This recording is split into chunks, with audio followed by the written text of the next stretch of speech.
أهلا بيكم في تحليلنا الجديد. خلينا ندخل في الموضوع على طول ونستكشف شعور كلنا تقريبا بنمر بيه.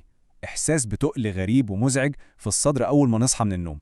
وليه دايما الناس بتستسهل وتلزق لنفسها تهمة الكسل؟ في دردشة النهاردة هنفكك الحالة دي حتة حتة، لأن بصراحة في فرق السما من الأرض بين شخص مش عايز يعمل حاجة وشخص تاني نفسه يعمل حاجات كتير جدا، بس ببساطة طاقته خلصت ومعادش قادر.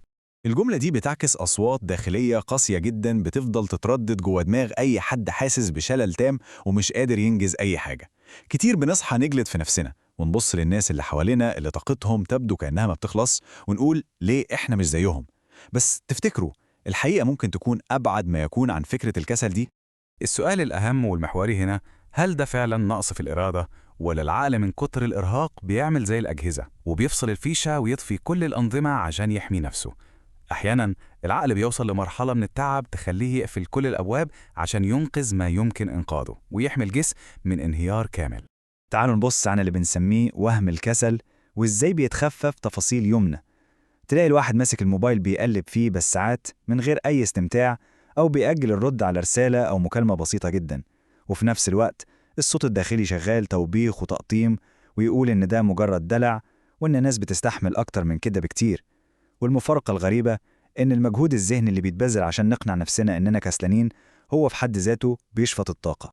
ودلوقتي خلينا نتنقل لأول نقطة معانا، وهي الاختلاف الجوهري ما بين الحالتين. التناقض هنا صارخ جدا. الكسلان بجد ما بيحسش بأي تأنيب ضمير وبينام مرتاح، لكن المنهك عاطفيا ده بياكل في نفسه وبيلومها بلا رحمة. ليه؟ لأنه فاكر كويس الأيام اللي كان فيها مليان حياة وحيوية وأحلام ومشاريع. الإحساس الرهيب بالذنب ده هو أكبر وأقوى جرس إنذار إننا قدام حالة إرهاق عاطفي، مش كسل خالص. طيب التعب الداخلي العميق ده بيجي منين؟ خلينا نروح للنقطة التانية، جذور الإرهاق العاطفي. الموضوع غالبا بيبدأ من بدري قوي، من أيام الطفولة، لما الطفل يعبر عن خوفه أو يعيط ويسمع جمل زي بلاش دلع ومبالغة أو لازم نكون أقوى من كده. هنا بيبدأ يتعلم يبلع مشاعره ويكبتها عشان يتجنب الأحكام، وبيكبر وهو مقتنع إن طلب الراحة ده نوع من أنواع الضعف أو الكسل، وإن المفروض يفضل يتحمل حتى لو كان بينهار من جوه. وده بيوصلنا لحقيقة في منتهى الأهمية. الناس المنهكة دي مش محتاجة حد يسمعهم خطب رنانة عن التنمية البشرية والإنتاجية أو يضغط عليهم عشان يشتغلوا أكتر. هم ببساطة محتاجين مساحة أمان، مكان يقدروا يوقفوا فيه الحرب دي للحظة وياخدوا نفسهم من غير ما حد يحكم عليهم. القصة كمان ما بتقفش عند الطفولة. الصدمات والخيبات اللي بنمر بيها في علاقاتنا بتجبر العقل إنه يبني سور دفاعي عالي وبارد حوالين نفسه. تخيلوا معايا كأننا بنبني حيطة طوبة طوبة مع كل خذلان. البناء ده مجهود ذهني قاسي ومستمر، بيستنزف كمية طاقة خفية مرعبة محدش بيشوفها. المشكلة إن المجتمع بيترجم العلامات دي غلط وبيشوفها كبر أو برود، بس في الواقع ده بيكون خوف عميق جدا من إننا نتعلق بحد ونتأذي تاني.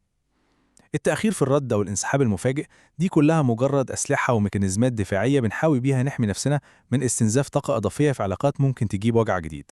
تخيلوا أن العقل شغال 24 ساعة في حوار داخلي مليان خوف وتوتر وأسئلة زي هل أنا عبء على اللي حواليا؟ هل هفشل؟ الدوامة دي ما بتسيبش حرفيا أي طاقة متبقية عشان نقوم نعمل حتى أسلل حاجة في يومنا. العقل بيكون خلص طاقته تماما قبل ما الجسم يتحرك خطوة واحدة. ودلوقتي نيجي للقسم الثالث معانا، العلامات الخفية والضغوط الحديثة، وإزاي عالمنا النهاردة بيزود الطين بلة. للأسف كلنا بنقع في الفخ ده، فخ المقارنات. بنشوف اللقطات المثالية والناجحة في حياة الناس وبنقارنها بواقعنا إحنا المنهك والتعبان. بنشوف الكل بيجري وبينجز وبننسى تماماً إن الشاشات دي بتخبي وراها معارك صامتة، وإن في ناس بتمارس حياتها عادي جداً من بره، بس من جوه الخزان فاضي تماماً. هنا بتبدأ تظهر أعراض مش مجرد صدفة، زي التشتت، النسيان، الرغبة طول الوقت في العزلة، وإرهاق بدني ما بيفكش. دي رسائل استغاثة واضحة من العقل بيقول فيها بأعلى صوت أنا جبت آخري، مش هقدر أكمل كده. والمخيف هنا إن الواحد لما بيتعود على التعب ده بيبدأ يصدق إن دي شخصيته الحقيقية.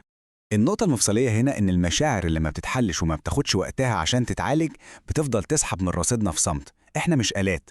زعل قديم ما تقفلش، ضغط مستمر من العيلة، سعي دايم للكمال، كل ده عمال يتراكم في الخلفية لحد ما نصحى في يوم نلاقي نفسنا مشلولين تماما قدام أبسط المهام، ببساطة لأن طاقتنا خلصت في حروب محدش شافها.